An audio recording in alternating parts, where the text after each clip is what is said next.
È dietro l'angolo l'ennesima stangata per i veneziani. Da gennaio aumentano le tariffe del garage comunale a Piazzale Roma. Anziché 24 e 27 euro, il costo giornaliero lievita a 26 o 29 secondo le dimensioni dei mezzi.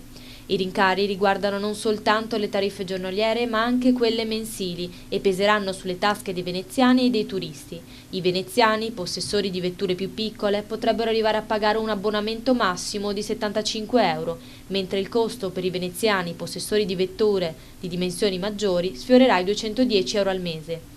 Le vetture in transito, che riguardano soprattutto i turisti con le auto piccole, nel 2014 dovranno pagare 180 euro mensili, mentre con le vetture che superano i 165 cm il prezzo sarà pari a 280 euro. L'equivalente rialzo dei prezzi ha colpito anche le moto, anche per loro la bastonata riguarda sia il costo giornaliero che l'abbonamento mensile. Gli abbonamenti dei motoscooter saranno compresi tra un minimo di 38 euro mensili e un massimo di 112. In realtà l'aumento dei prezzi riguarderà soltanto alcuni mesi dell'anno, perché la giunta comunale ha deciso di dire addio al listino prezzi che distingueva tra alta e bassa stagione.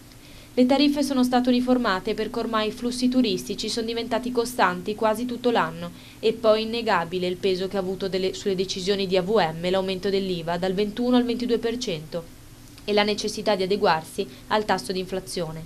L'azienda veneziana per la mobilità finora, a causa del rincaro dell'IVA, ha perso 330.000 euro.